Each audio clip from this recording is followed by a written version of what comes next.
Hola, ¿cómo están?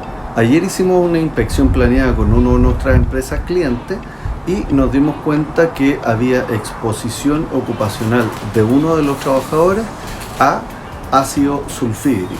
El ácido sulfídrico se encuentra presente en lugares como cámaras de alcantarillado, bodegas estancas de alimentos perecibles, plantas de tratamientos de residuos orgánicos, residuos hospitalarios, etc. Bueno, este tema nos trajo a la mente uno de los accidentes más importantes que ha tenido este país, que fue el accidente de la Clínica San Cristóbal, donde murieron trabajadores producto de exposición a ácido sulfídrico. Bueno, como primera cosa, para aquellos que no saben qué fue lo que pasó, bueno, les explico. En la Clínica San Cristóbal se contrató a una empresa subcontratista. Esta empresa subcontratista básicamente tenía que hacer la limpieza de la cámara de tratamiento de residuos orgánicos, ¿verdad? Residuos hospitalarios que tenía el recinto hospitalario. Al ingresar el primer trabajador, el compañero de trabajo se dio cuenta que el trabajador, bajando la escalerilla, ¿verdad? Cayó hacia adentro y el segundo trabajador trató de salvarlo metiéndose en la cámara y también lamentablemente falleció. Es importante señalar que la hoja de datos de seguridad de este gas establece que es un gas con mayor densidad que la del aire. Esto significa que en caso de que haya presencia del gas de ácido sulfídrico en el ambiente, siempre en un espacio cerrado, el gas de sulfídrico va a estar debajo del aire. Siempre en la parte más baja se va a ir acumulando desde abajo hacia arriba, y por lo tanto es muy difícil que salga si es que no hay una ventilación adecuada. Bien, por otra parte también tenemos que definir que de acuerdo al artículo 66 del decreto 594, la cantidad de presencia de gas máxima permisible temporal es la que define este decreto, y que son 15 partes por millón o 15 partículas por millón. Por lo tanto, estamos hablando de que eso es lo máximo a lo que podría un trabajador de este tipo de trabajo estar expuesto. Bien, establezcamos entonces cuáles son las medidas de seguridad que yo tengo que implementar para un trabajador que va a ingresar a espacios confinados y que existe el riesgo o la probabilidad, ¿verdad?, de que en ese lugar haya presencia del contaminante de gases de ácido sulfídrico. Como primera cosa, tengo que tener en consideración que tengo que tener una base técnica preventiva que establezca, ¿verdad?, que se tienen que hacer permisos de trabajo cada vez que un trabajador vaya a hacer ingreso a este tipo de espacios confinados. Es decir, esta base técnica tiene que definir y enlistar, ¿verdad?, todas las actividades con alta criticidad, y que de seguro esta va a ser una de esas actividades, y obviamente que se ejecute cada vez que vaya a hacer un trabajador ingreso a espacios confinados, se tiene que hacer un permiso de trabajo. Bien, esto significa obviamente que se tiene que ejecutar, ¿verdad?, esta lista de chequeo, que básicamente es el permiso de trabajo, en donde se establecen, ¿verdad?, todas las medidas de seguridad, los elementos de protección personal a utilizar para esta labor en específico, cuáles van a ser los implementos de protección colectiva, cuáles van a ser los implementos de emergencia que tienen que estar presentes en el área, quién va a ser el supervisor a cargo. Es decir, el permiso de trabajo es básicamente una ayuda de memoria, ¿verdad?, que tiene que ser chequeada por el ejecutante de la labor y aprobada por el ejecutivo máximo a nivel jerárquico de esta labor en particular. Como parte del permiso de trabajo, una de las cosas más importantes que tenemos que tener en cuenta es que se tiene que hacer una medición de gases. Es decir, yo no puedo determinar la presencia o la ausencia de un gas sin aparatitos como este. Este medidor multigases mide 4 lecturas. Mide ácido sulfídrico, mide oxígeno, mide monóxido de carbono y mide porcentaje de lead. Es el rango de explosividad, Lower Explosive Limit, es decir, el límite inferior de explosividad. Hay que tener en cuenta que cada vez que un trabajador vaya a ingresar a un espacio confinado donde hay riesgo, ¿verdad?, de la presencia de ácido sulfídrico, obviamente que las mediciones las tiene que hacer una persona con los elementos de protección personal adecuados para esa labor.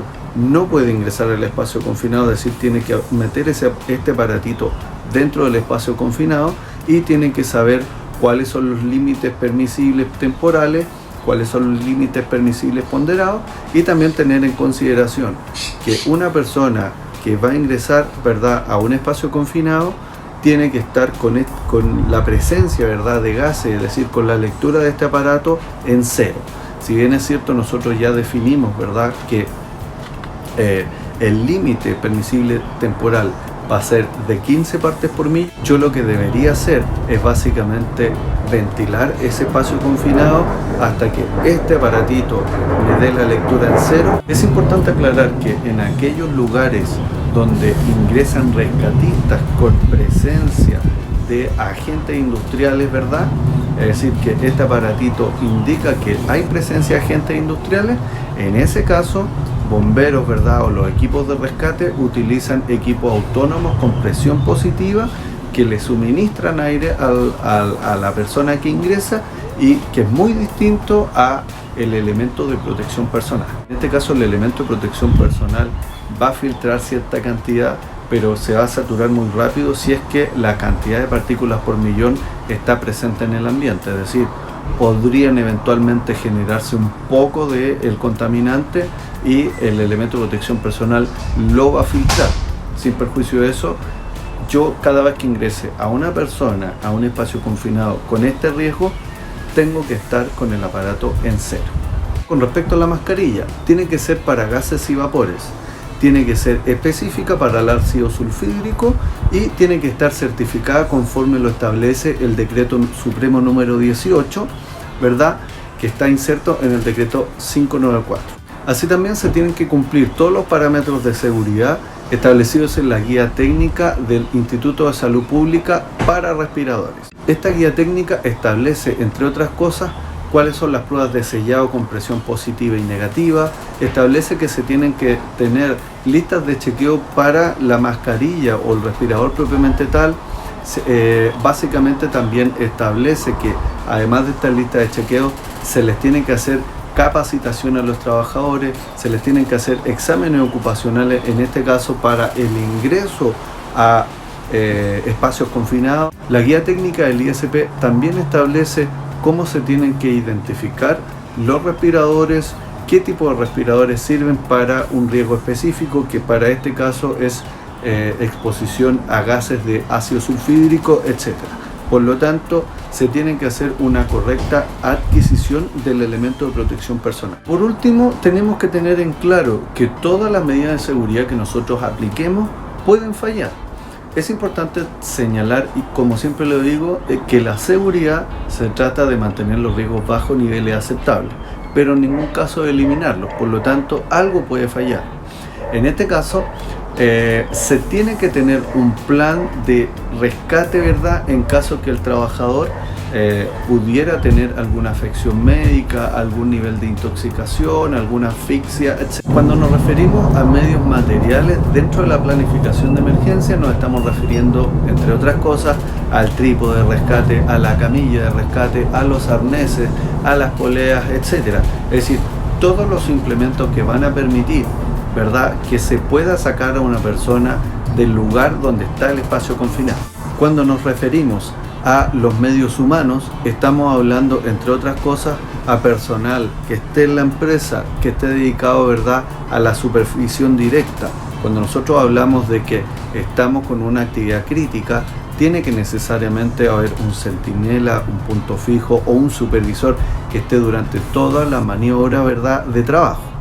Por otro lado, se tienen que tener también los medios logísticos. Cuando nosotros hablamos de medios logísticos, estamos hablando principalmente de tener los teléfonos de emergencia, de saber la cascada de emergencia, es decir, cuáles son los pasos cronológicos a seguir en caso que el trabajador tenga algún problema de emergencia, y que estén difundidas todas las planificaciones relacionadas con los aspectos logísticos. Y por último, todo el personal que va a estar involucrado en la tarea tiene que tener conocimientos de la planificación de emergencia. Bien, espero te haya gustado este video. Si te gustó, por favor, te pido que lo compartas en tus redes sociales para que podamos llegar a mayor cantidad de gente. Si te gustó, también dale una manito arriba, un like, y bueno, nos vemos en la próxima.